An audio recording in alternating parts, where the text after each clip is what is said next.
Lulusong pa ako! Anak ko! Babalikan ko kayo! Tulungan niyo ako! Nay! Tay! Tandaan mo ito! May araw ka rin! Akala mo palalampasin namin ang kalokohang ginawa mo? Nagkamali ka ng kinanti, Paulo! Salamat sa tulong mo, anak ko, April. At sana, habang may panahon ka pa'y makawala ka sa gantong klaseng lalaki. Walang kwenta! Dahil sa iyong kapangasan na lukuhin at saktan ng anak ko. At ang pagkamatay ng bata na sariling dugot laman mo, tanggapin mo ang kaakibat na sumpa ng iyong mga kasalanan. Mas nanaisin mo pang mamatay kaysa mabuhay sa takot at sakit na ikakabit ko sa iyo. Wag! Maawa ka! Sino ka? Bakit mo ginagawa sa akin to? Sino ka? Anong kasalanan ko sa iyo? Taon 2018, Bicol.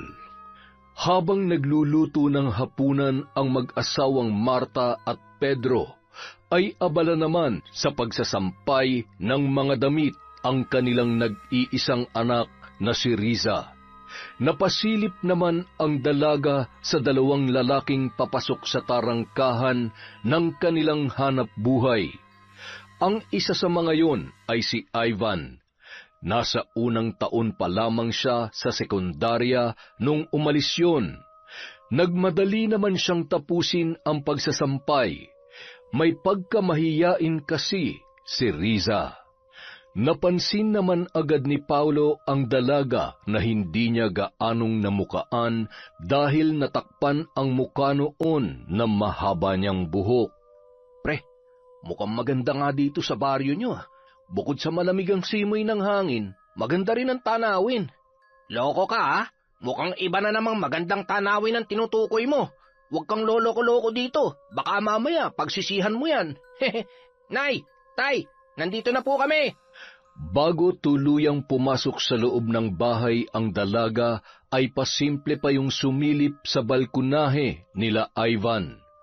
Nataon naman na nakatingin pa rin sa kanya si Paulo, kaya naman agad niyang binawi ang tingin at pumasok na sa loob ng kanilang bahay. Bit-bit ang isang timba. Ay, nakakahiya. Baka sabihin niya tinitingnan ko siya. Sino kaya yun? Siguro, katrabaho ni Kuya Ivan. Ang gwapo at ang puting-puti niya naman. Mukha siyang anak mayaman. Nay, Tay. Oh, anak, bakit abot taingay ang ngiti mo?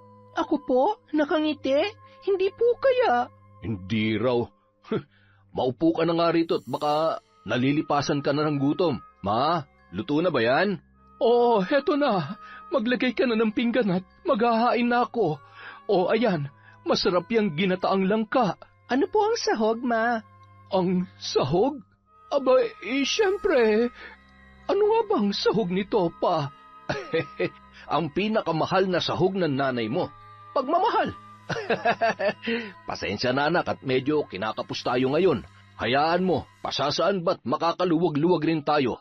Kung hindi lang nadisgrasya ng mga peste ang pananim natin sa bukid at maging ang mga palay ay hindi sana tayo... Okay lang naman po, Tay. Masarap naman po magluto si Nanay. Hayaan nyo, kapag may trabaho na ako, matutulungan ko na rin po kayo. Tingnan nyo si Kuya Ivan. Mula na nagtrabaho siya sa Maynila, gumanda na yung buhay nila. Tapos, maayos na po ang buhay nila ngayon kesa noon, kaya... Kaya ipipilit mo na naman ang pagtatrabaho sa Maynila. Anak, kaunting panahon na lang naman ang hinihiling namin sa'yo. Ibebenta ko ng ilan sa lupa natin para may pangmatrikula ka sa darating na pasukan. Oo nga naman, anak. At saka, kapag nagtrabaho ka na, mahihirapan ka nang bumalik sa pag-aaral. Tatamarin ka na kapag nasanay ka na sumasahod ka. Pero Nay, Tay, kapag binenta natin yon, sayang naman. Kahit 1 o 2 taon lang na pagtatrabaho at kung mabait ang magiging amo ko sa Maynila, pwede naman hong pagsabayin ko ang...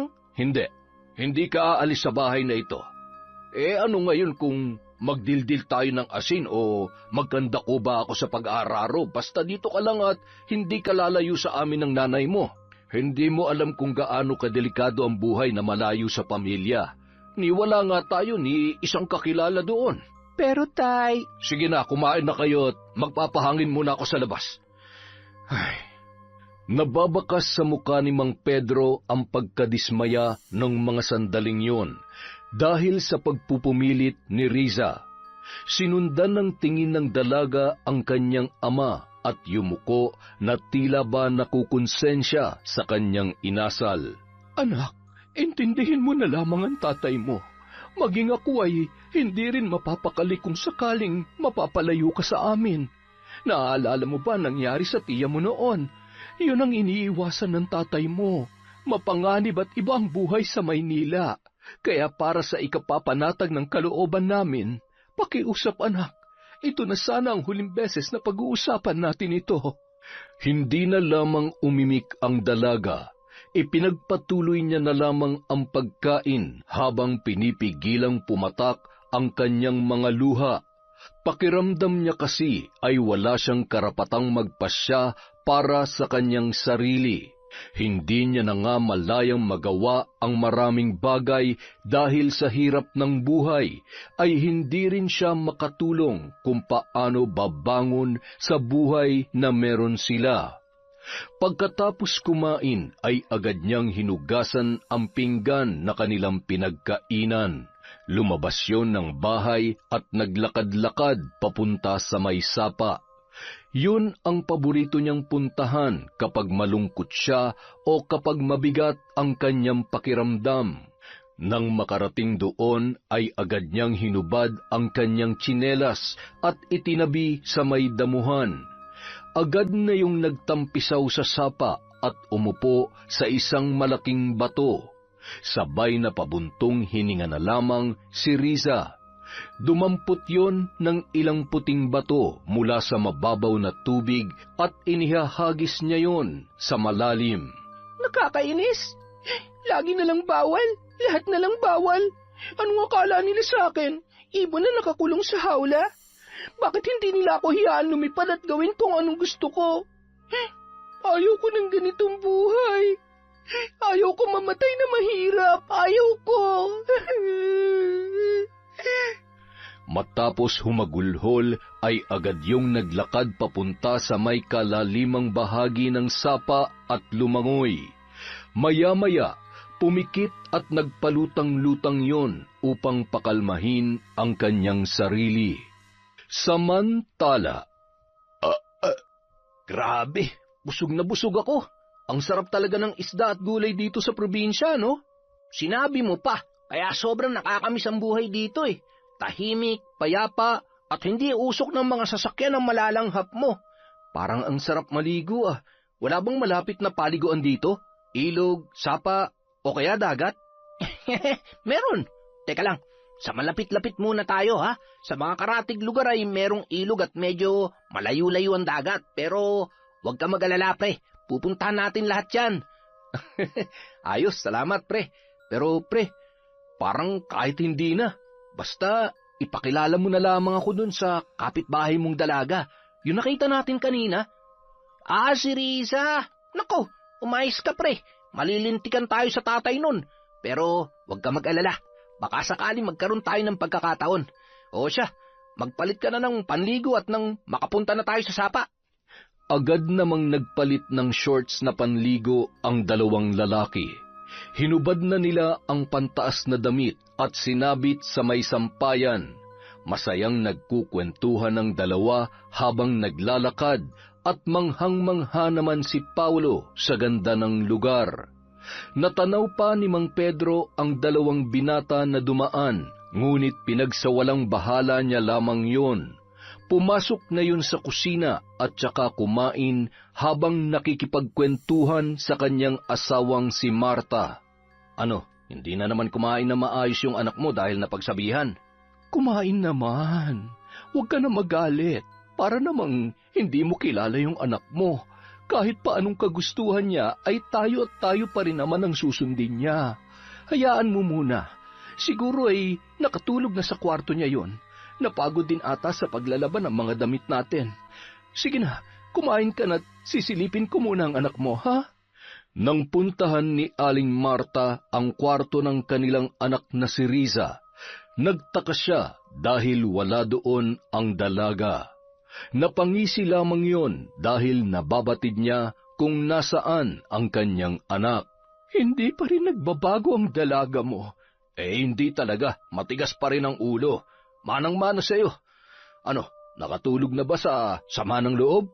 Hindi. Wala siya sa kwarto niya. Alam mo naman kapag tinutopak yun ay biglang tinatawag ng sapa. Mukhang nakikipag-usap na naman sa mga talangka. Anong sabi mo? Sa sapa ba ka mo? O ba't kanina'y may mga lalaking papunta roon? Sandali nga't susunduin ko. Pa, dalaga na ang anak mo. Hayaan mo namang makakilala ng gwapo. Tumigil ka, Marta. Masyado pang bata ang anak natin. Mahirap na. Iba ng takbo ng mga kalalakihan ngayon. Masyado ng mga mapusok at... Ay, takpan mo na nga lang muna yung kinakain ko. Ay, sus Mariosep ka, Pedro. Saksakan naman ang pagiging seloso mo. Noon ako ang binabakuran mo. Ngayon naman ang anak mo. Ay... Sa kabilang banda, Hanep, napakaganda dito, pre.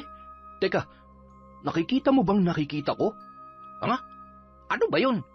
Pre, may nalulunod! agad na tumakbo si Paulo palangoy sa dako kung saan nakatihaya at nagpapalutang-lutang si Riza. Agad niyang binuhat yon at nataranta naman ang dalaga. Bitiwan mo nga ako! Ibaba mo ako, ano pa? Aray, sorry miss. Akala ko kasi nalulunod ka eh. Nalulunod? Hindi mo ba nakikita? Buhay ako, tumihinga pa. Pasensya ka na, Risa. Sadyang maalalahanin lang talaga ang kaibigan ko, kaya... Hoy, anong ginagawa niyo sa anak ko, ha? Gusto niyo bang pagtatagain ko kayo? Anong ginawa sa'yo ng mokong na yan, Risa? Ano? Manong, tinulungan ko lang naman po ang anak ninyo. Wala naman po kaming... Tay, wag na po kayo magalit. Tara na ho, umuwi na tayo. Wag na wag kayo magtatangkal lumapit sa anak ko. Kung hindi, makakatikim kayo sa akin. Mang Pedro, sandali lang po. Ano? Gusto mo talaga matikman ang bagong hasa kong? Hindi po. Kumalma ho kayo. Hindi niyo na po ba ako natatandaan? Si Ivan po to. Ivan? Ikaw nga. Hindi na kita halos nakilala. Tara na, anak. Tay, nakakahiya naman po sa... Wala akong pakialam kung sinong Poncio Pilato pa ang mga yon. Umiwas ka na lamang at hindi natin alam ang likaw ng bituka ng mga yan. Hindi mo ba nakita kung paano katitigan ng mga yon? Palingon-lingon pang naglakad si Riza habang hawak ng kanyang ama ang kanyang braso. Nang makalayo ang mag-ama ay napakamot ulo na lamang, sabay nagtawanan sina Ivan at Paulo. Ang loko mo, pre. Masyado ka naman kasing nataranta. Paanong di ako matataranta kung ganong kaganda yung nakikita kong nalulunod? Sayang nga eh. Akala ko pa naman magagamit ko na yung natutunan ko sa pag-CPR. Style mo, bulok. Pero, pwera biro, pre. Ang ganda talaga niya. Maganda kung sa maganda, pero pre, nakita mo naman kung gaano katapang si Mang Pedro, hindi ba? Kaya kung ano man yan naglalaro sa utak mo, sinasabi ko sa'yo, kalmahan mo, pre. Dahil maliban sa katapangan ni Mang Pedro, ang nanay ni Riza ay anak ng kilalang mambabarang dito sa baryo namin. Kaya sabi ni tatay, siguradong ipinasa daw kay Aling Marta ang pagiging kampon ng dilim. Ano ka ba naman, pre? Huwag ka nagpapapaniwala sa ganyan. Dito lang naman sa probinsya na uuso ang mga ganyan. Halika na, iligo na lang natin to. Bago tayo bumalik sa Maynila, sisiguruhin ko magkakausap ulit kami ni Riza at makukuha ko rin ang loob ng tatay niya. Pre, yung makausap siya, medyo posible pa. Pero yung makuha ang loob ng tatay niya, naku, para ka naghihintay ng milagro. Grabe ka naman, pre. Lahat na dadaan sa diskarte. Patutunayan ko sa iyan. Oy siya, oo na lang. Basta wag na wag kang gagawa ng kalokohan at bagay na ikapapahamak mo sa huli, ha? Kawawa naman na naiwan mo nobya sa Maynila. Meron nga ba? Parang sa tagal na natin magkasama, puro forma. Wala ka naman pinapakilalang girlfriend dun. Ayun, ibig sabihin lang wala talaga.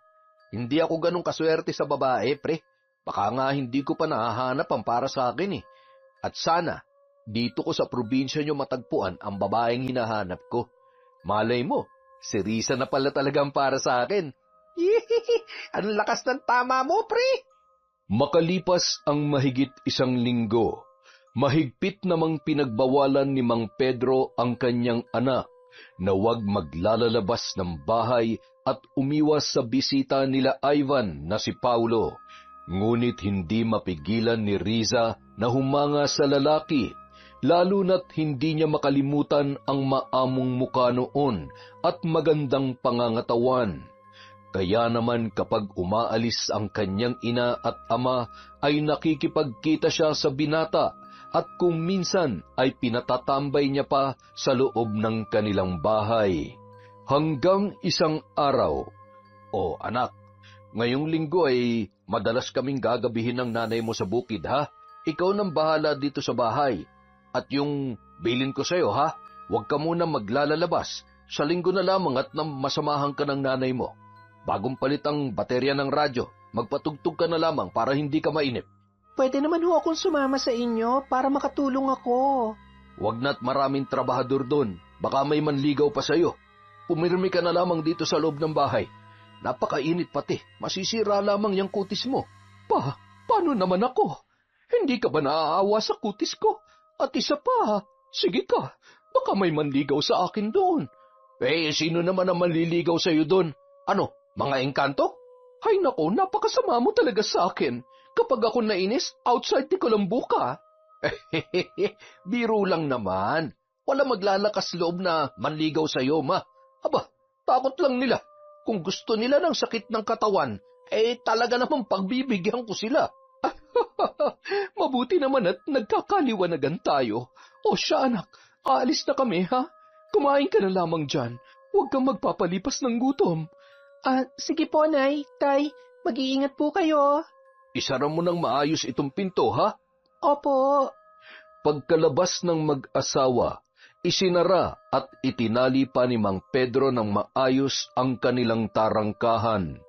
Ganun ang nakagawian nila kapag iniiwan mag-isa ang dalaga. Palinga-linga pa yun sa paligid at sumilip sa kanilang kapitbahay. Mukhang nakaalis na yata si Ivan at yung mokong na umaali-aligid sa anak natin ah.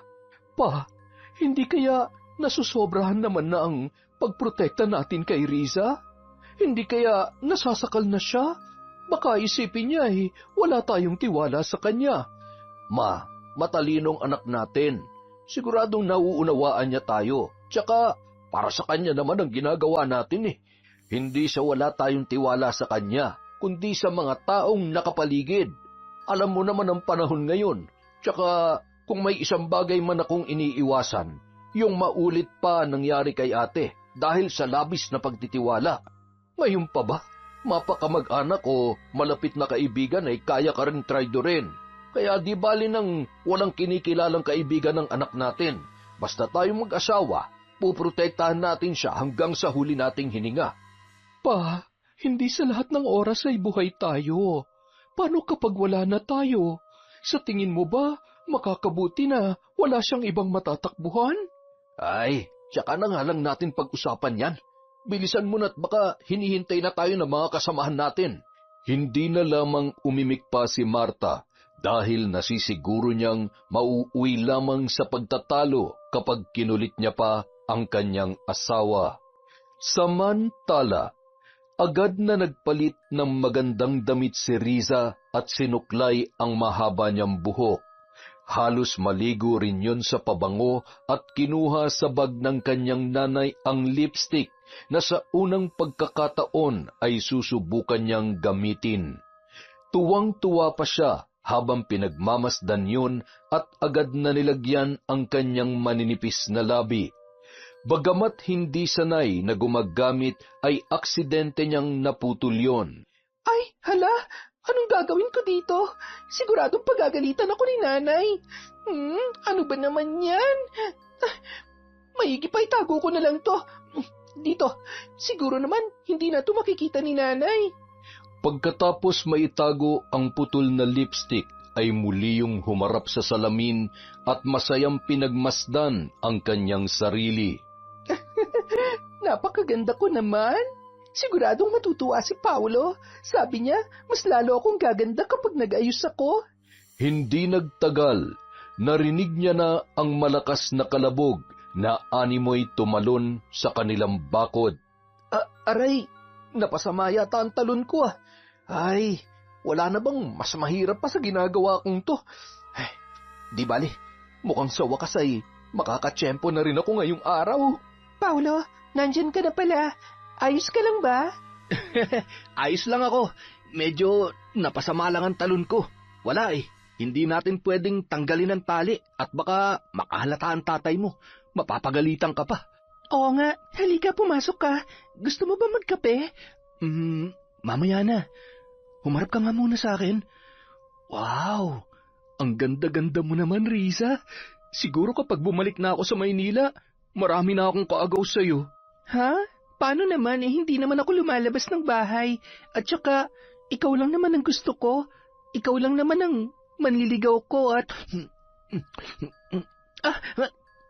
Sandali. Ipagtitimpla muna kita ng...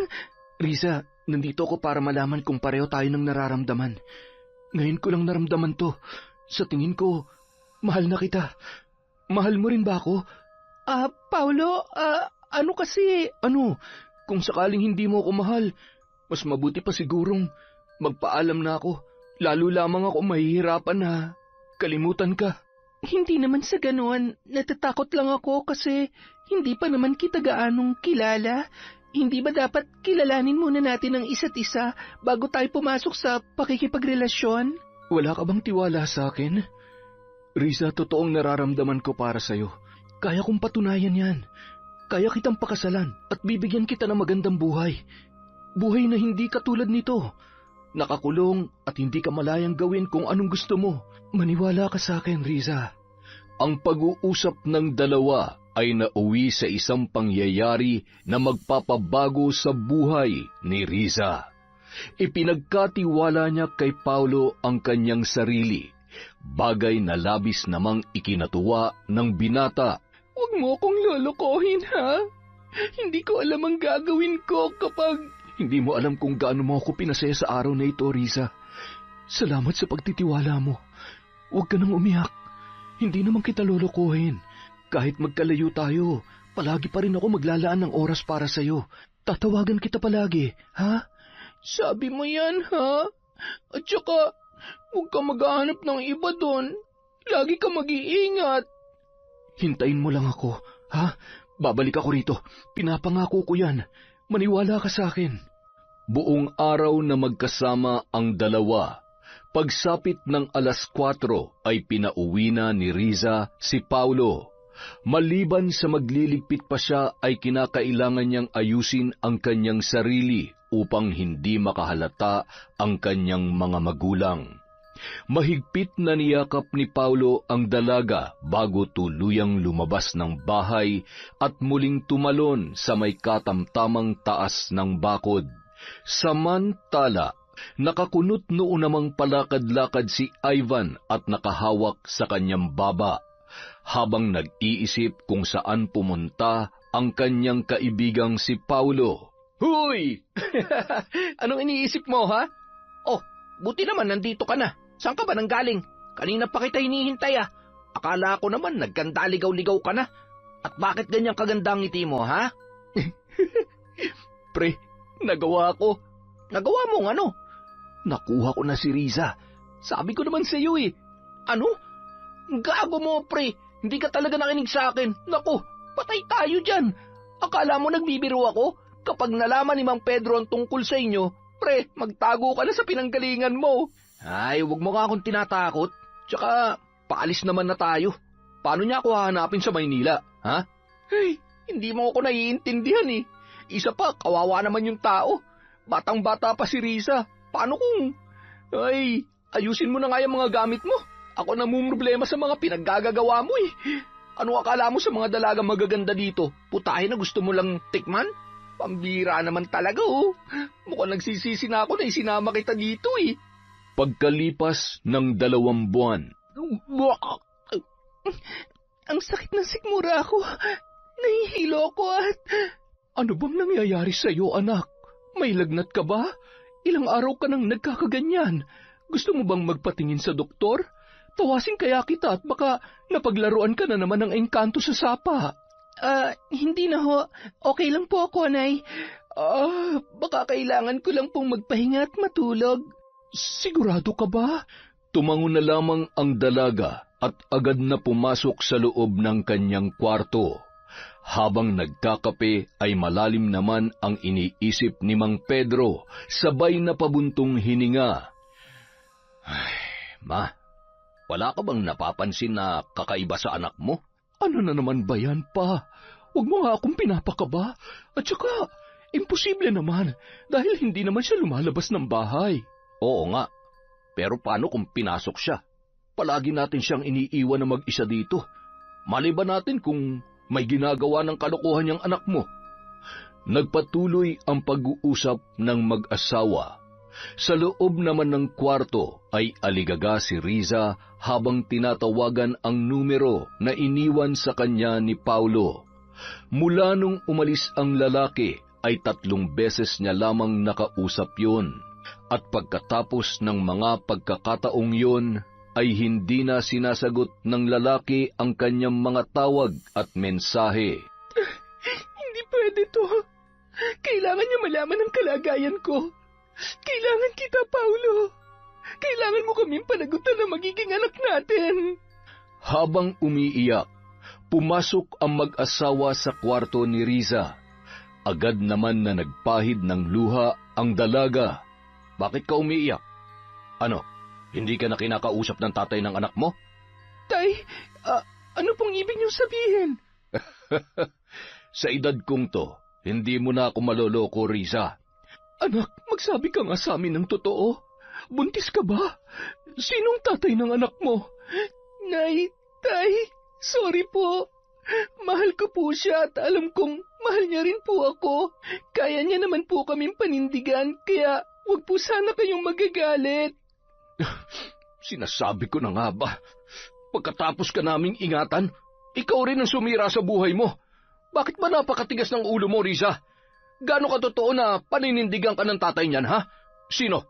Sinong tatay ng dinadala mo? Sabi mo sa akin ang totoo. Tay, huwag na po kayong magalit. Magsasabi naman po ako ng totoo. Si Paulo po. May nangyari po sa amin bago sila bumalik ng Maynila. Anak ng putya naman, Riza. Nag-iisip ka ba? Bumigay ka sa isang dayot hindi naman natin kilala? Saan ba kami nagkulang sa'yo, ha? Ano bang dahilan at nagawa mong sirain ang buhay mo? Pedro, minahon ka. Makakasabayan sa anak mo. Alam mo namang nagdadalang tao na siya. Hayaan mo na kung hindi siya panindigan ng lalaking yon. Ang importante ay nasa atin ang anak natin. Hindi po. Ang sabi niya sa akin kapag nabuntis niya ako, magsasama kami bilang isang pamilya. Kukunin niya ako at siya magbibigay ng magandang buhay sa akin. Hindi ako makakapayag na ikulong niyo ako sa loob ng bahay na to kasama ang anak ko. Iiwan mo kami ng nanay mo para lamang sa lalaking yon? Kung noon naging sunod-sunuran ako sa lahat ng gusto niyo kahit ang totoo, sakal na ako. Pinili kong sundin kayo. Pero sa pagkakataong to, hindi na ako makakapayag na diktahan niyo ako sa desisyon ko. Anak ko na ang pinag-uusapan natin dito. Kaya sa ayaw at sa gusto niyo, hahanapin ko si Paulo. Hahanapin ko siya at iiwan ko na kayo. Anak, hindi ganoon kadali ang gusto mo mangyari. Sa lawak na Maynila, saan mo siya hahanapin? Paano kung... Pabayaan mo siya. Yan ang gusto mo? Sige, para malaman mo kung para saan lahat ng ginagawa mo. Gusto mo maging malaya? Sige, mag-empake ka na't siguruhin mo na mapapanindigan mo yung desisyon mo, Riza. Sana lang hindi mo yan pagsisihan. Pilit na pinipigilan ni Mang Pedro ang pagtulo ng kanyang luha at ang galit na maaaring mag-udyok sa kanya na mapagbuhatan ng kamay ang pinakamamahal niyang anak. Anak, nakikiusap ako. Huwag mong gagawin to. Paano kung may mangyaring masama sa iyo at wala kami doon ng tatay mo para... Nay, tama na. Hindi na ako bata. Pabayaan niyo na lamang ako. Yan ba talaga ang gusto mo? Yan ba talaga ang magpapasaya sa iyo? Mahal na mahal ka namin ng tatay mo. Kaya yung mga sandali na akala mo ay kinukulong ka namin ay hindi para ipagkait sa iyo ang kalayaan na gusto mo, kundi para protektahan ka. Pero kung naging masama kami magulang para sa iyo, sige, iwan mo kami. Heto ang pera. Yan yung pera na naipon namin para sa pangmatrikula mo. Kakailanganin mo yan. Napahagulhol na lamang si Riza habang hawak ang pera na iniabot sa kanya ng kanyang ina.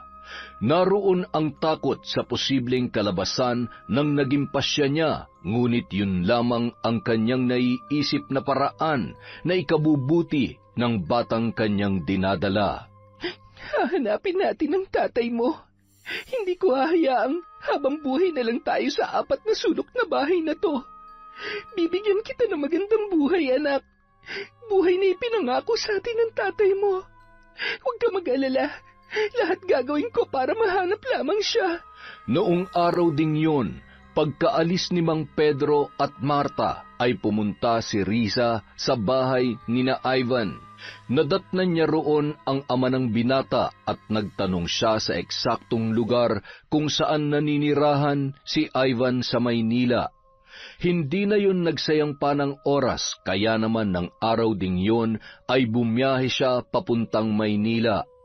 Nang makarating sa terminal ay agad naman siyang sinundo ni Ivan na noon ay nagtataka kung bakit humingi ng tulong sa kanya ang dalaga. Kailangan mo ba ng trabaho?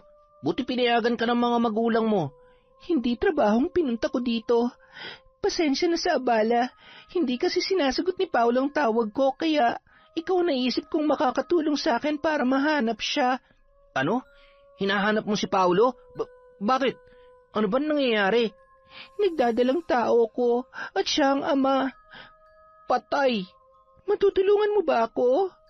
Ang problema ay mahigit 1 buwan na rin kaming hindi nagkikita. Ang alam ko ay may inaasikaso siya dahil plano niya magtrabaho abroad. Pero huwag kang mag-alala. Siguradong hindi pa nakakaalis yun. Magtatanong ako sa mga kaibigan namin kung saan sila lumipat ng bahay ngayon. Hindi ko na rin kasi makontak ang lokong yun eh. Baka nagpalit na ng number. Ay, salamat sa tulong, Kuya Ivan, ha? Tatanuin ko tong isang malaking utang na loob sa'yo.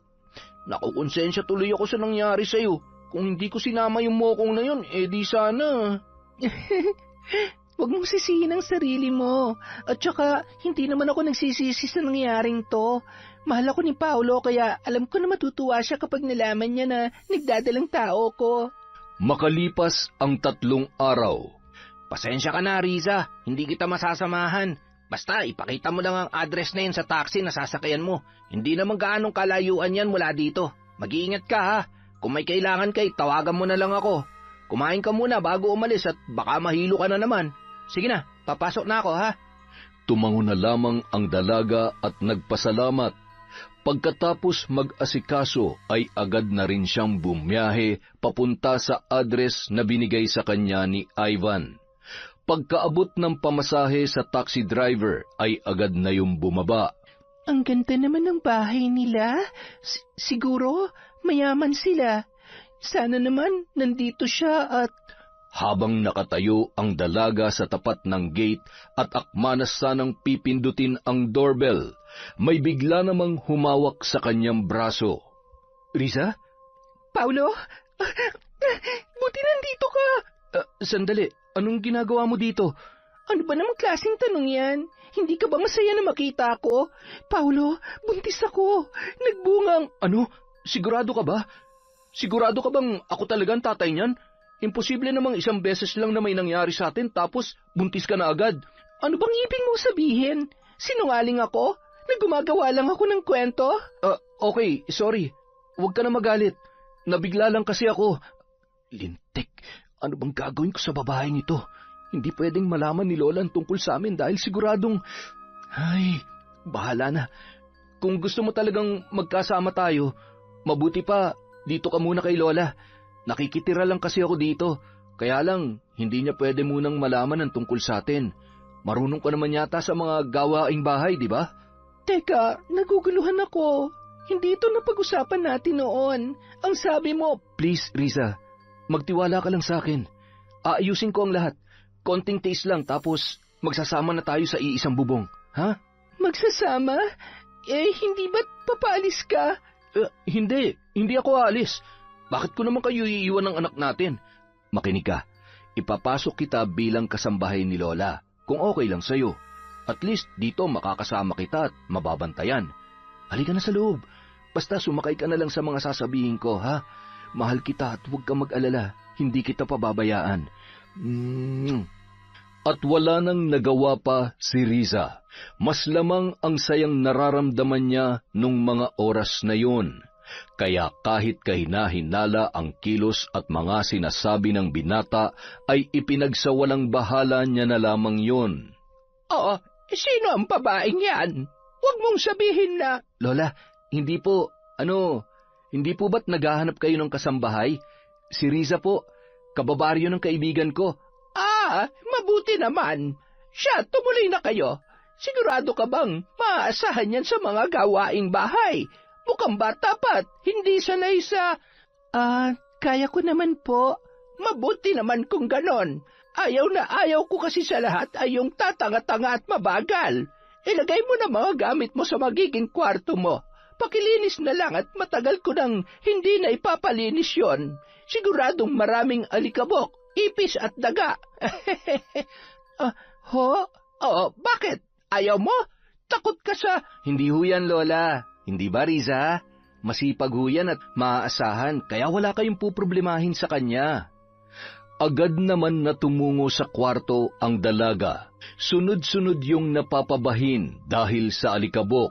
May mga nakatambak doon na lumang papel at mga kagamitan na pinamamahayan na ng mga anay at ipis.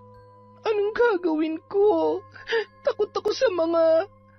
bahala na nga. Kaya natin to, baby. Konting tiis lang, ha? Samantala, Paulo, ano na naman bang kalokohan ito? Hindi mo na magagawa pang magsinungaling sa akin. Kilala kita. Alam kong... Ay, Lola, ang totoo niyan, hindi ko naman alam na hahantong sa ganito eh. Isang beses lang naman kasing... Tanga ka ba? Ni isang beses man yan, ang punto ay pinakialaman mo. Tarantado ka talagang bata ka. Ano na naman ang plano mo ngayon? Alam mo, konting-konti na lang, hihiwalayan ka na ng asawa mo, lintik ka. Hindi mo na nga maibigay ang pangangailangan ng 3 mong anak. Nagdagdag ka pa ng 2. La, hindi pwedeng malaman ni April to. Ayaw ko na mag-away kami. Alam niyo namang mahal na mahal ko yun. Mahal na mahal? Ewan ko sa'yo. Sige, abusuhin mong kabaitan ng asawa mo. Kapag yan nagising sa katotohanan, hindi lang asawa ang mawawala sa'yo. Pati mga anak mo lintik ka. Hanggang ngayon ay ako pa rin ang sumasalo sa mga kalokohan mo. Ewan ko sa'yo, Paulo. Lumayas ka na at baka hindi ako makapagtimpi sa'yo. Bago umalis si Paulo, ay pinuntahan muna niya si Riza na abala sa paglilinis. Hindi nakatiis ang lalaki, kaya tinulungan niya na yon. Sige na, umalis ka na. Baka makita ka pa ng lola mo at mapagalitan pa ako. Umalis si Lola. Mamamalengke raw muna siya, kaya tutulungan na kita para hindi ka gaano mapagod.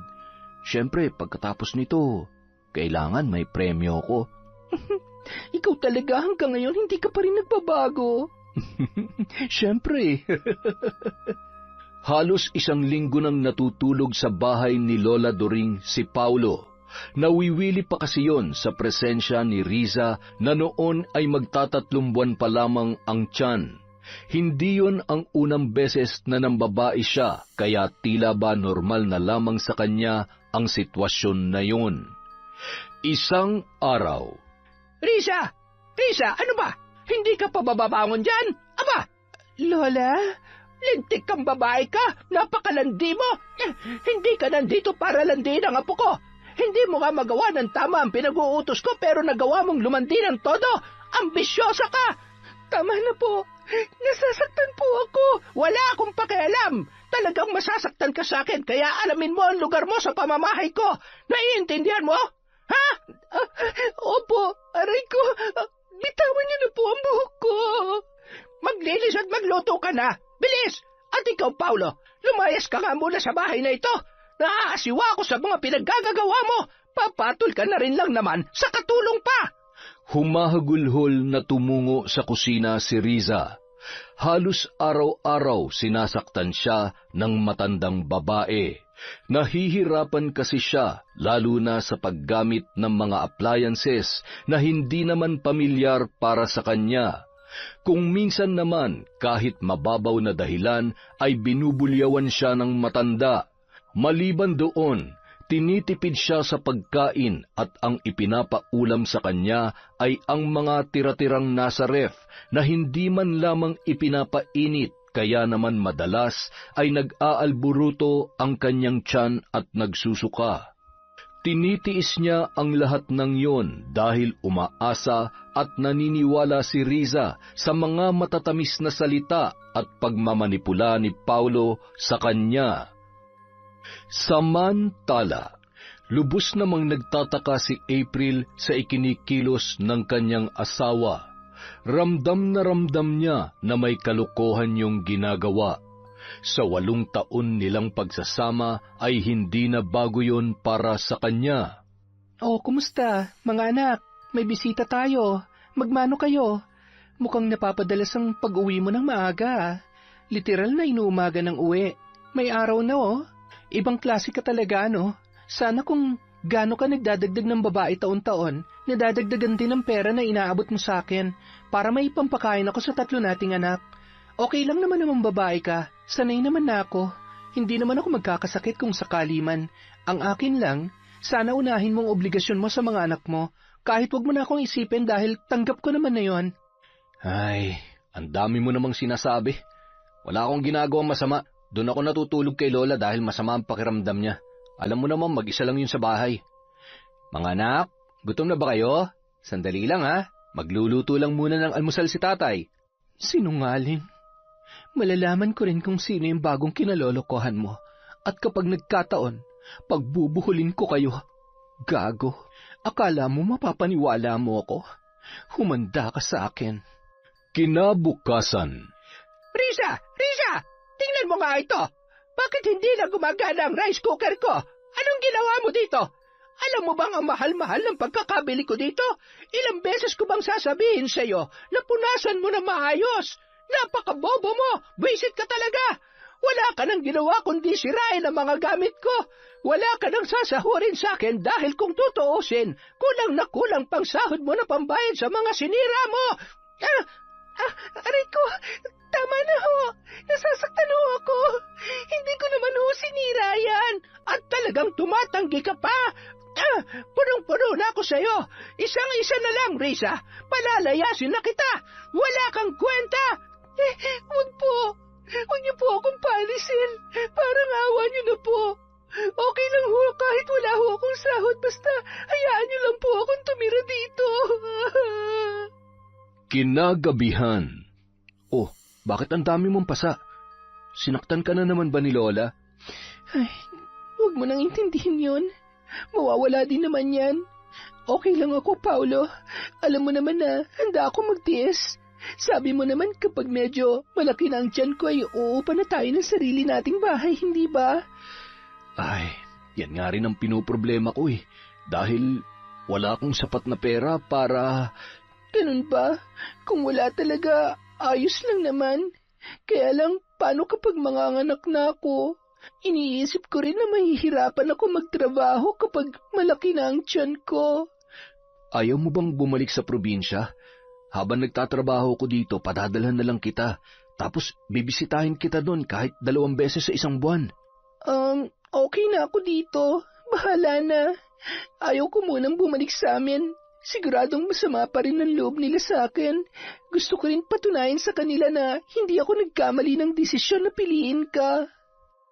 Matapos sabihin yon, mahigpit na yumakap si Riza kay Paulo. Nakaramdam naman ng konting awa ang lalaki para sa babae, ngunit hindi siya maaaring magpatalo sa kanyang konsensya sa mga oras na yun. Kinuha niya ang mga tabletas sa kanyang bulsa at iniabot niya yon kay Riza. Anong mga to? Inumin mo yan para maging mas malusog ang batang nasa sinapupunan mo. Salamat. Salamat sa pagmamahal at pag-aalaga mo sa amin ni baby, ha? Mahal na mahal ka namin. Kinabukasan, maaga pa ay ginising na siya ni Lola During. Magsisimba kasi yon sa Quiapo. Siguraduhin mong maayos ang lahat dito pagdating ko. Magwalis ka rin sa labas. At huwag kang makikialam sa gamit sa kusina at baka masira mo na naman yon, nalintik ka. Opo. Sige po, Lola. Bakit ang putla mo? May dugo ka pa ba? Ay, siya, aalis na nga ako. Pagkaalis ng matanda ay napaupo sa sala si Riza at pinapakiramdaman ang kanyang sarili. Ano ba nangyayari sa akin? Bakit ang sakit ng puson ko at nangihina ako? Hindi kaya epekto ng gamot na binigay sa akin ni Paulo to? Siguro hindi hiyang sa akin.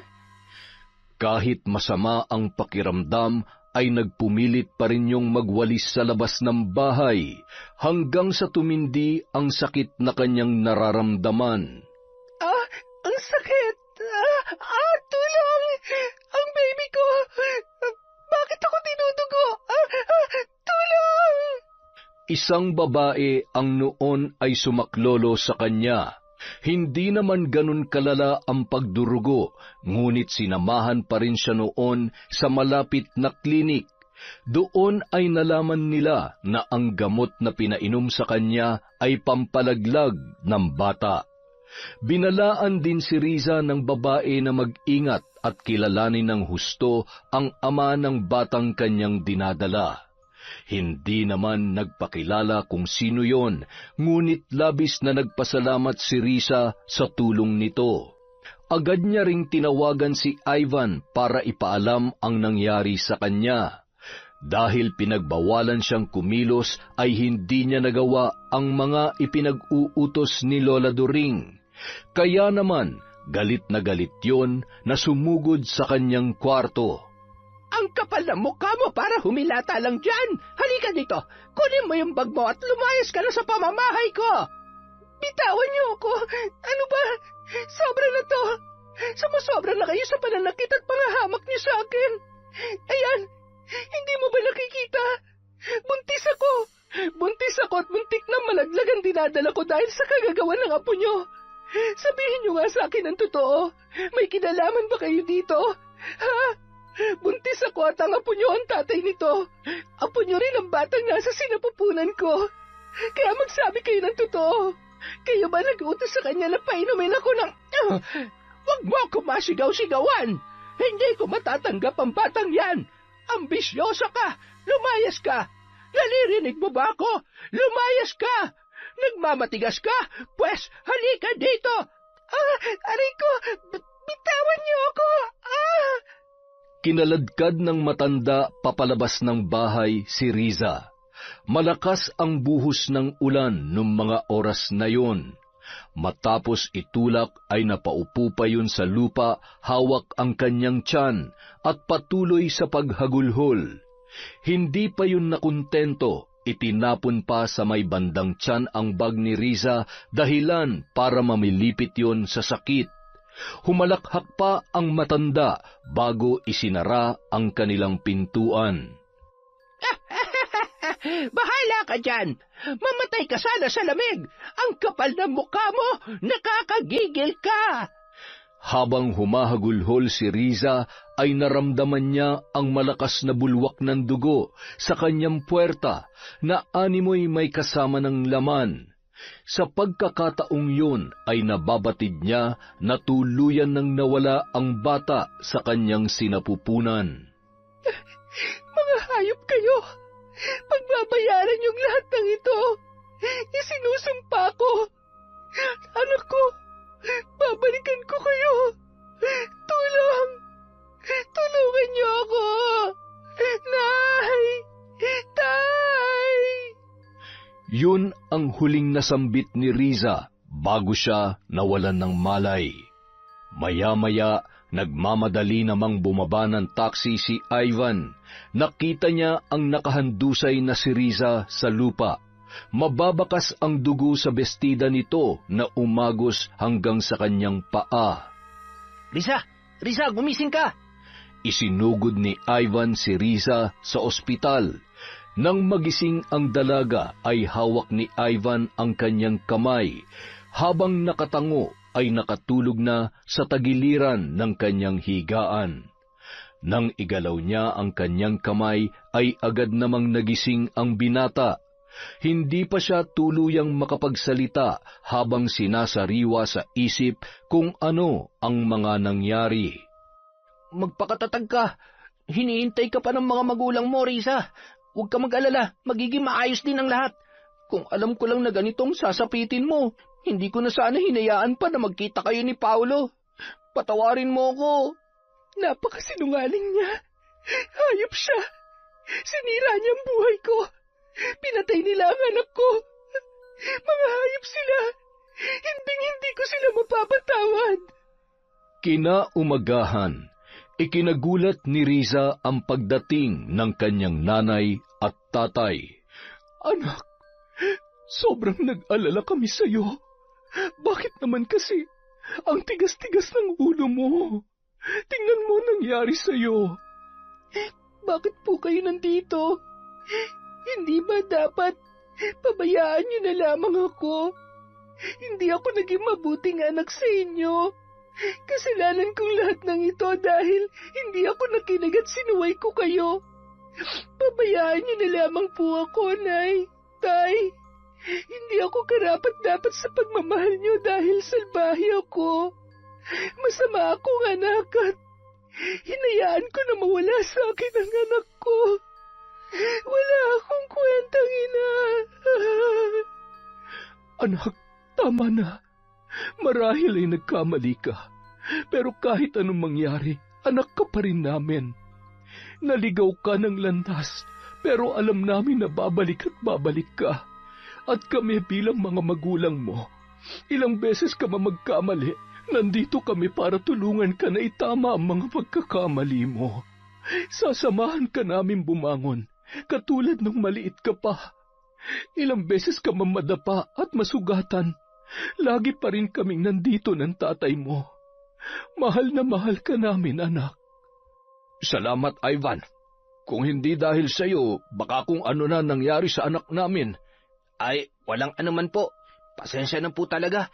Hindi ko naman po alam na hahantong sa ganito ang lahat. Maliban sa naging malapit kami magkaibigan sa trabaho nun, hindi ko naman po alam kung anong klaseng lalaki talaga siya. Makalipas ang 1 linggo, papabalik na sana sila sa probinsya nang tumawag ang babaeng tumulong kay Riza nang unang beses na nawalan yon ng malay. Kaya naman nagplano muna silang puntahan ang bahay nito, lalo na't sinabi noon na may importante siyang sasabihin kay Riza. Samantala, ano bang meron? Bakit ang dami mo niluto? May mga bisita ka ba? Oo. At saka para sa mga bata.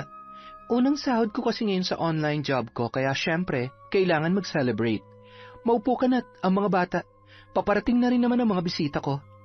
Excited ka na ba? Excited saan? Na makilala ang mga bisita ko.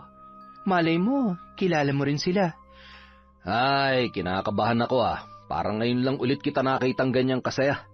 April, baka naman may iba ka ng kinalolokohan, ha? Nagpapakatino na ako. Kaya wag na wag kong malalaman na may lalaki ka. Ako? May lalaki? Seryoso ka ba? Pasensya na. Hindi ako katulad mong makati at manloloko. Mga anak, halina kayo dito, kakain na tayo. Ilang sandali pa, pinagbuksan ni April ang kanyang mga bisita at agad na iginiya papunta sa kusina. Halos hindi makakilos sa kinaupuan si Paulo nang makita ang mga pamilyar na muka sa kanyang harapan habang ipinakikilala siya ni April bilang kanyang asawa. Nagmano naman ang mga bata sa mga bisita at maayos na bumalik sa kani-kanilang upuan. Mga anak, dun muna kayo sa kwarto nyo. Sandali lang to, may pag-uusapan lang kami, ha?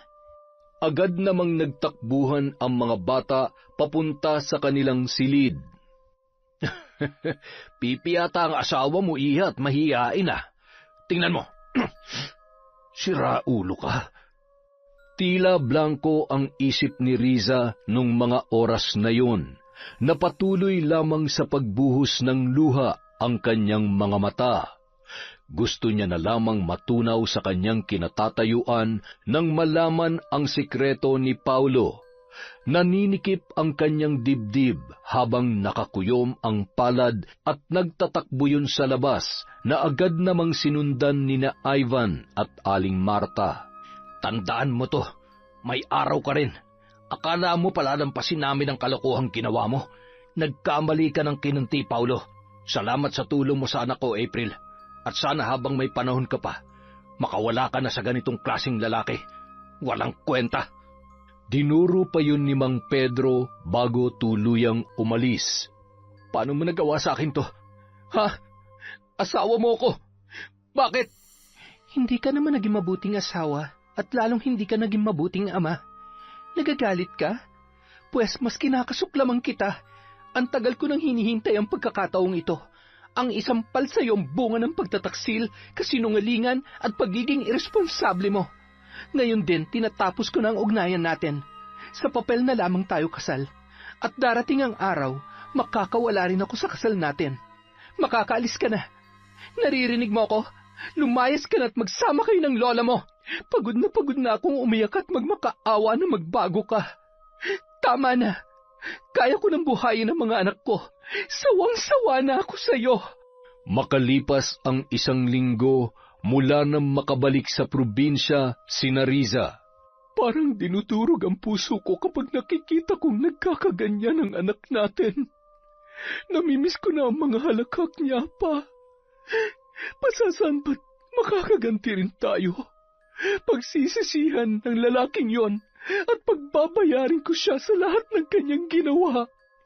Kinagabihan, nakatulog na si Riza habang hinihimas ng ina ang kanyang buhok at sinusuklayan. Pinunasan niya ang nagngingilid na luha noon. Hindi pa rin nila yon nakakausap ng maayos. Madalas ay nakatulala at umiiyak lamang habang hawak ang kanyang tiyan. Ang makita sa ganoong kalagayan ang kanilang anak ang nagtulak kay Aling Marta na ituloy ang plano nilang mag-asawa na parusahan si Paulo sa pamamagitan ng barang. Agad na kinuha ni Aling Marta ang mga gamit niya sa pambabarang. Matagal na siyang may alam sa bagay na yun dahil sa isang mabagsik na mambabarang ang kanyang ina. Ipinamana sa kanya ang kaalaman at mga kakaibang kagamitan. Ginamit niya ang ilang damit ng lalaki na napasama sa gamit ni Riza. Dahil sa iyong kapangasan na lokohin, saktan ang anak ko at ang pagkamatay ng bata na sariling dugot laman mo. Tanggapin mo ang kaakibat na sumpa ng iyong mga kasalanan. Mas nanaisin mo pang mamatay kaysa mabuhay sa takot at sakit na ikakabit ko sa iyo. Sa bawat tusok ng tinik, pagpatak ng kandila at bawat insekto ay hudyat ng iyong kamatayan. Kamatayan na dadaan muna sa hindi mo maipaliwanag na sakit at paghihirap na ngayon mo lamang mararanasan. Manikluhod ka man at humingi ng kapatawaran, hindi mo na matatakasan ang bunga ng iyong kasalanan. Lahat ng sakit at kamalasan ay isa sa iyo, Paulo. Samantala, hindi ka ba talaga titigil sa kakainom, ha? Kahit magpakalunod ka pa sa alak, hindi ka na babalikan pa ni April. Kung ako sa iyo, ayusin mo yan sarili mo. Patunayan mo sa kanya na handa kang magbago. Pilitin mo magkaroon na maayos na buhay dahil hindi sa lahat ng panahon ay nandito ako. Paano kung... nalinig ka pa dibdib ko? Apo, hindi ako makahiga. Tulungan mo ako. Lola, gumising ka. Hindi mo ako pwedeng iwan, Lola. Kailangan ko kayo. Lola! Lola! labis na nagdamdam si Paulo matapos mailibing ang kanyang lola, lalo na't hindi man lamang pumunta sa burol ang asawa at kanyang mga anak. Nababatid niya na ganun na lamang kalaki ang galit ni April sa kanya. Isang gabi, Habang paulit-ulit niyang tinatawagan si April at patuloy sa pag-inom ng alak, ay may narinig siyang iyak ng sanggol. Hinahanap niya kung saan yun nagmumula. Tumungo siya sa isang kwarto na dating silid ni Riza nung naninirahan pa yun doon bilang kasambahay ng kanyang lola. Napakunot noo siya nang wala naman siyang nakita sa ibabaw ng higaan, kaya gumapang siya sa sahig at doon ay nakita niya ang isang duguang sanggol na umiiyak at nakaluwa ang mga mata. Hindi niya magawang kumilos sa kanyang pwesto dahil sa matinding takot, lalo na nang gumapang yon papalapit sa kanyang muka. Hanggang sa pinagkakalmot siya noon, ramdam niya ang pagbaon ng kuko sa kanyang leeg habang sinasakal siya hanggang sa tuluyan na siyang malagutan ng hininga. Napabalikwas si Paulo sa sofa na kanyang hinihigaan. Ano bang klaseng panaginip yon? Akala ko natuluyan na ako. Tumayo ang lalaki at humarap sa salamin. Nakita niya ang dugo na tumutulo mula sa kanyang mata at leeg. Kasabay noon ay ang pagkirot na nararamdaman niya na para bang may kung anong tumutusok sa kanyang laman. Napasigaw ang lalaki dahil sa sakit, sabay bumagsak ang salamin at nabasag yon. Ang mata ko! Aray! Hindi ko na kaya! Ang sakit! Nagpagulong-gulong ang lalaki habang nakatakip sa mata ang kaliwat kanang kamay niya. Huwag! Maawa ka! Sino ka? Bakit mo ginagawa sa akin to? Sino ka? Anong kasalanan ko sa'yo? Ano? Kaya pa ba? Bakit ka ba nagtataka sa nangyayari sa'yo? Sa dami at laki ng mga atraso mo sa babaeng niloko mo, saan ka kumukuha ng lakas ng loob na magmaang-maangan? Dapat naman talagang mabulag ka para hindi na makakita ng bagong biktima. Ngayon, maigi pa'y maranasan mo ang hirap ng pagbubuntis. Bago ka man lamang mamatay, matutunan mo kung gaano kahirap magdala ng sanggol sa sinapupunan, kaya wala kang karapatan na magtanim ng bata sa bawat babaeng iyong matitipuhan. At yang ipinagmamalaki mong armas, dapat dyan ay hinahati sa dalawa, gamit ang bubog na ito, at itatahi gamit ang matibay na patpat ng sako.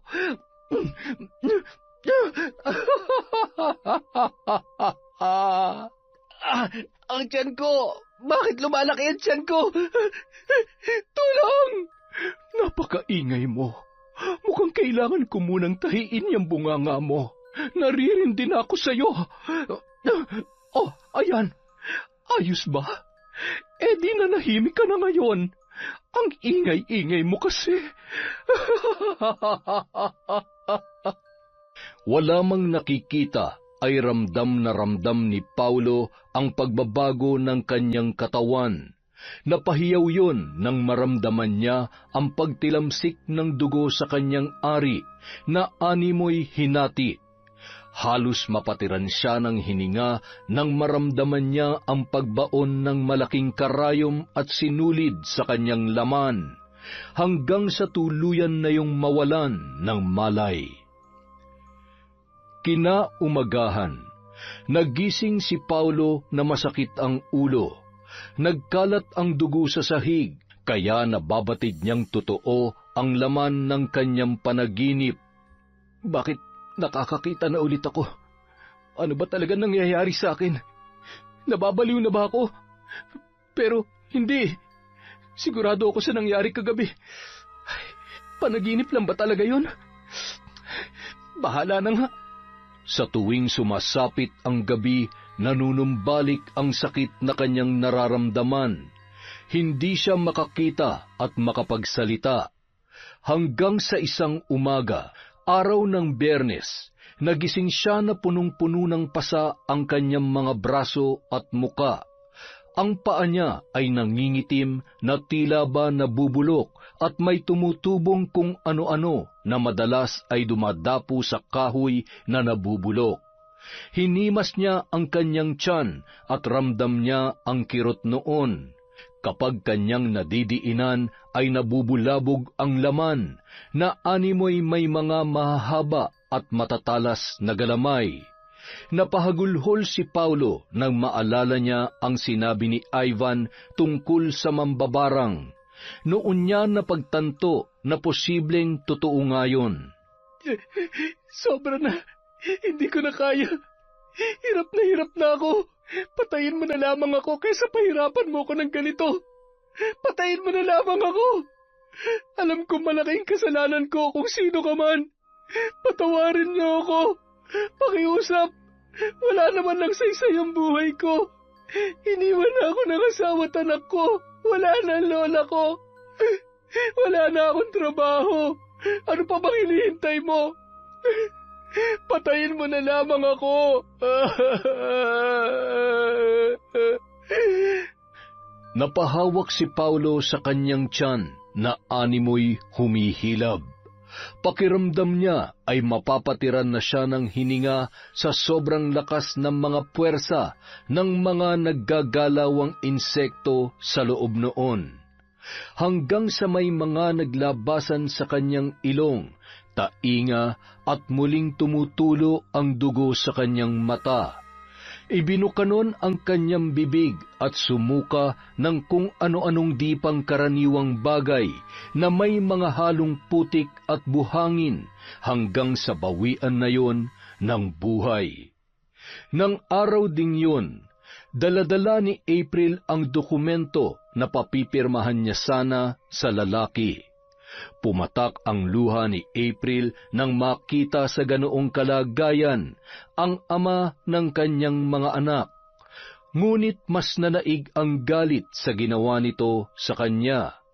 Gayunpaman, pinili niya pa ring gawin kung ano ang nararapat. Yun ay ang mailibing ng maayos ang kanyang asawa at tuluyan ng mamuhay ng malaya at payapa kasama ang kanyang mga anak. Kung malaking kasalanan na sukuan ang relasyon nating dalawa, kapalit ng kapayapaan na nararamdaman ko ngayon, handa akong ihingi ng tawad to sa Diyos.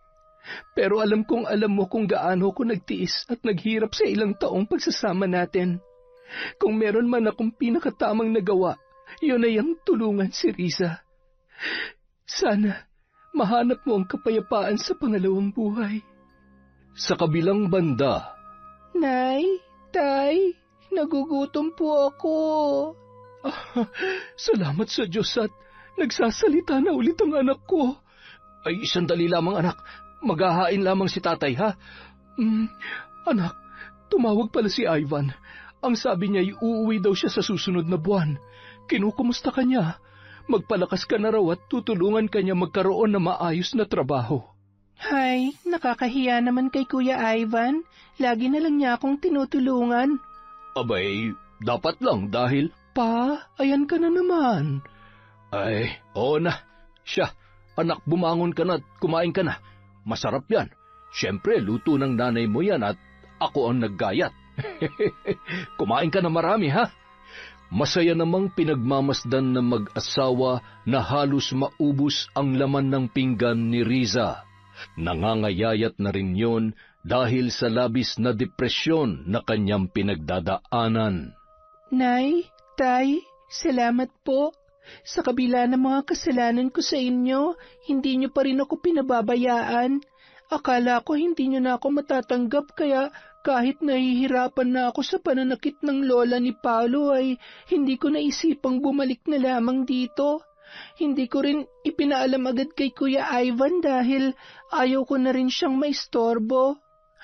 Ewan ko ba, hindi ko alam kung dapat ko bang sisihin ang sarili ko. Nakasalanan ko rin kung bakit nawala yung baby ko. Napapagod na akong sisihin ang sarili ko at magalit ng paulit-ulit. Huwag mong sisihin ang sarili mo. Sino ba namang ina ang hindi gugustuhin na mabigyan ng buong pamilya ang anak niya? Kaya naiintindihan ka namin. Masyado ka pa kasing bata kaya natakot kami ng tatay mo. Huwag ka nang mag-isip dahil naturuan ko na ng leksyon ang lokong yon. Nabigyan ko na ng hustisya ang pagkawala ng apo ko. Ano pong ibig niyong sabihin, Nay? Alam kong mali, anak. Pero alam mo na hindi ko kayang makita kang nasasaktan at nahihirapan. Binarang niyo po ba siya? Nay, hindi po ba delikado yon? Nawalan na ho ako ng anak. Paano kung isa naman sa inyo ni tatay ang mapahamak? Wala kang dapat ipag-alala. Alam ko ang ginagawa ko. Isang malaking kasalanan na maaari kong pagbayaran pagdating ng panahong itinakda. Ngunit hindi ako natatakot. Ikaw ang buhay ko. Kaya ilang beses ko mang kailanganin makianib sa itim na kapangyarihan. Basta para sa iyo, anak. Walang-wala akong pagsisisihan. Kaya tumahan ka na. Nakatulog ng muli si Risa sa kakaiyak at pag-aalala. Ano ba naman kasi at sinabi mo pa yun sa anak mo? Nadulas lamang ako. Hindi ko naman alam na ganyan na magiging epekto sa kanya. Ay, manang-mana talaga sa'yo ang anak mo. Paladesisyon at hindi man lamang iniisip ang kahihinatnan ng parang ikaw din naman. Ako pa talaga tong sinisi mo? Paligo ka na nga at sumasakit ang ulo ko dyan sa... Napakabaho ng kilikili mo. Ang laki-laki na ng tawas na binili ko sa iyo ay hindi mo man lamang naisipang igudgod dyan sa kilikili mo. Masyado ka namang maselan. Kapag ako nakaligo, hindi ka makakatikim ng halik at yapos sa akin. Ako pang tinakot mo? Aba, sino ba itong hindi makatulog ng walang... Ito na. Maliligo na nga eh. O yan, dalhin mo yan. Ano to? Hindi ba't pangkuskus ito ng kaldero? Ay, oo. Kailangan mo na yan at tingnan mo yung leg mo. Ay, Diyos ko, kay bango-bango mo nung pinata ka. Ngayon nagkaedad na tayo, pati pagligo ay pahirapan na. Kapag naubos ang pasensya ko, ako maghihilod niyang libag mo. Ewan ko na lang kung hindi sumama pati laman. Ay, nasa na kaya yung lipstick ko? Ilang buwan ko nang hinahanap ay hindi ko pa rin makita. Kailangan ko na yatang bumili ng bago. Abat, 50 pesos din yun sa bangketa. Sa paglipas ng ilang buwan ay patuloy pa rin kinukumusta ni April ang kalagayan ni Risa, hanggang sa tuluyan na rin nanumbalik sa dati ang sigla ng dalaga, lalo na nang umuwi si Ivan at may nakakausap yun. Nakita na mag-asawa kung paano napapasaya at inaalagaan ng binata ang kanilang anak. Pa, sa tingin mo maliban sa kapitbahay at kaibigan, posible kayang tama ang kutob ko sa dalawang yan? Tingnan mo naman ang mga ngiti at titigan. Hindi ba't ganyan mo rin akong titigan noon? Ay, ano ka ba naman? Kaya lang naman kita tinititigan noon dahil hindi ko masabi sa iyo na na may muta ka. Siyempre, baka magalit ka sa akin. Ano ka ba? Puro kakalokohan. Talagang mababalian ka ng buto. Talaga naman lagi mo na lamang pinapainit ang ulo ko, ha? Bakit nga kaya? Abay, nagtaka ka pa. Malamang sa malamang, nagme-menopause ka na. Bakit parang masayang-masaya ka? Hoy, huwag kang magkakamaling gumawa ng kalokohan, Pedro. Baka nakakalimutan mo kung anong kaya kong gawin sa'yo at sa magiging babae mo. Bakit? Sinasabi ko bang mambababae ako? Ay, Diyos ko. Akala mo ba hindi ko alam ang pinaggagawa mo sa mga babaeng umaali-aligid sa akin noon? Mabuti na lang at alam mo, at hindi ako magdadalawang isip na gawin ng paulit-ulit ang pambabarang para lamang magtanda ang mga... Ikuha mo nga ako ng tubig. Samahan mo ng konting bilis. Dali! Matapos magkwentuhan sina Riza at Ivan, agad na nilapitan ng mag-asawa si Ivan habang may inaasikaso ang kanilang anak sa kusina. Alam mo, iho, napakalaking bagay yung pag-uwi mo. Masaya na ulit si Riza at mukhang ikaw din naman. Alam mo, hindi ka naman na bata. Gayon din ang dalaga namin. Ay, ang dami pang paligoy-ligoy. Ako na nga lang ang kakausap dito kay Ivan. Ako na, masyado ka namang... Di sige, ikaw na. Pero Ivan, isang tanong, isang sagot. May plano ka bang ligawan ng anak ko, ha? Ay, mali naman yan tanong mo. Tumabi ka nga dyan. Ivan, iho, mahal ko ho ang anak ninyo. Pero wag po kayo mag-alala. Alam ko po na hindi pa itong tamang panahon. Handa naman po ako maghintay at gusto ko rin munang maabot niya ang mga pangarap niya. Mas bata po siya kaysa sa akin at ayaw kong maging hadlang para maabot niya ang mga pangarap niya. Naniniwala naman po ako na kung kami talagang para sa isa't isa, mismong tadhana na po ang gagawa ng paraan. Ay, pinapaiyak mo naman ako, iho. Basta ako, sobra akong natutuwa sa kabaitan mo sa anak ko. Payakap nga, anak. Ang bango-bango naman ng... Ay, sus Mariosep, hindi mo ba narinig ang sinabi niya? Si Risa ang gusto niya, hindi ikaw. Dito ka lang sa akin yumampos at kahit maghapon ay hindi ako magrereklamo. Ang sweet niyo naman po pala. Basta wag po kayo mag-alala. Hindi ko na po hahayaang mangyari pa sa kanya ang mga nangyari noon. Gusto kong mapalitan ng masayang alaala ang lahat. At sana kapag sinabi ko na sa kanyang nararamdaman ko, matanggap niya po ako. Hayaan mo, tutulungan ka namin. Basta wag mo lamang siyang sasaktan dahil sinasabi ko sa iyo, kung itong tatay niya ay kayang managa, ako naman ay... Alam ko ho yun, pero hindi naman ho ako tatakbo sa inyo. Alam ko naman ho ang tama at mali. Kung meron man po akong nagawang kasalanan, yun ay nagdala ko ng isang tao na naging dahilan kung bakit. Mabuti pa'y kalimutan na lang natin yan. Alam mo, may mga naging pagkukulang rin naman kami. Nasobrahan kami sa higpit, kaya ayan, hindi na natin maibabalik ang panahon at ang mga nangyari. Kaya tama lang na ituwid na natin ang lahat sa ngayon, habang may pagkakataon pa. Salamat ho sa suporta niyo sa akin. Pangako po, aalagaan ko ho siya katulad ng pag-aalagaan niyo sa kanya. Makalipas ang ilang taon, isang bisita ang dumating sa bahay ng mag-anak. Kasama ni April ang mga anak niya para magbakasyon sa probinsya. May kamag-anak kasi sila na malapit lamang sa lugar nila Riza, kaya naman naisipan niyang dalawin yon. Naging masaya naman ang pag-uusap ng dalawa at mababakas sa mga mukha nila ang saya sa pagkakaibigan na hindi nila inaasahan. Isang gabi ring natulog doon ang mag-iina at kinaumagahan ay umalis na rin. Nang sumunod na araw, umuwi ulit si Ivan para sunduin ang noon ay kasintahan niya ng si Riza para makapag-apply ng trabaho. Anak, mag-iingat kayo doon, ha? Ivan, ingatan mo siya. Kung pwede lang sumama ako ay ginawa ko na. Total, lagi naman akong inaaway nitong Tatay Pedro ninyo. Anong ako? Ikaw nga tong lagi na lamang sinusumpong dyan eh. Pinipilit ko na nga maligo araw-araw eh, inaaway mo pa rin ako. Hay nako, kayo talaga. Mahal na mahal ko po kayo, Nay, Tay. Hayaan niyo't palagi kaming bibisita dito ni Ivan. Ivan, wag mo na masyadong patagalin. Pakasalan mo na yan bago magbago ang isip at baka... Tay, huwag kayong mag-alala. Ako na ho magpo-propose sa kanya. Kayo talaga.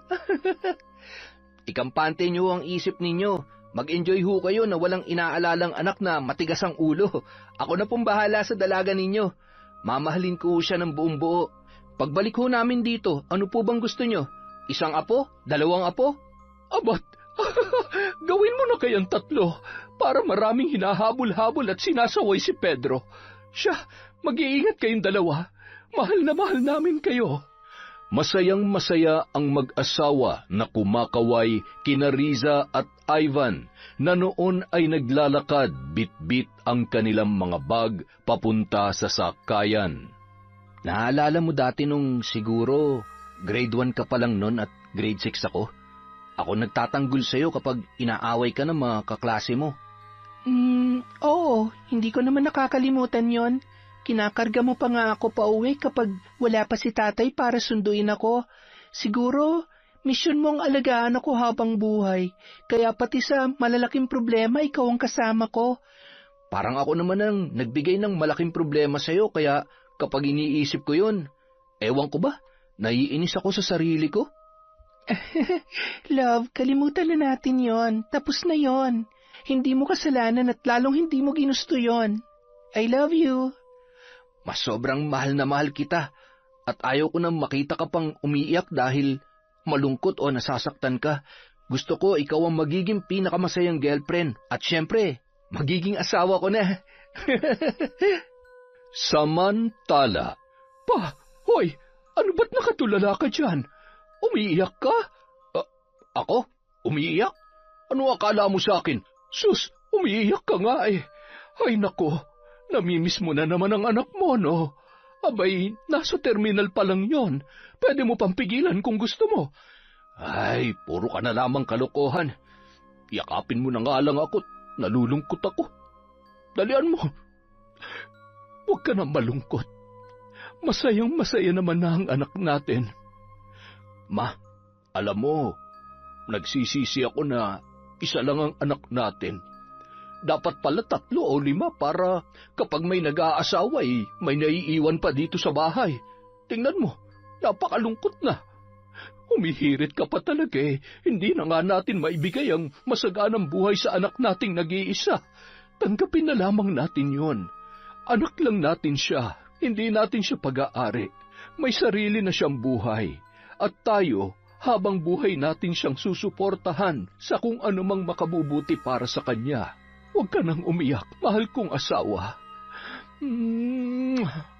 Ang asim mo naman. Magsaing ka na doon at gabi na. At saka, magigib ka na rin ng inumin dahil kaunti na lamang yon. Maligo ka na rin pati kung gusto mong tumabi sa akin mamaya. Ay, teka, ano yung nasa ilalim ng aparador? Kuhanin mo nga pa. Alin ba? Aray ko, ang likod ko. Ano ba naman kasi at nandito ito sa kasulok-sulukan? Aba, ito yung lipstick na paborito ko. Ay, bakit ganito nang itsura nito? Ay, di bale, nakabili naman ako ng bago. Ay, tulungan mo nga akong tumayo at talaga namang, siya, humawak ka sa braso ko. Ay, nako, tumatanda na talaga tayo. Ay, nako, muntik pa tayo mahulog.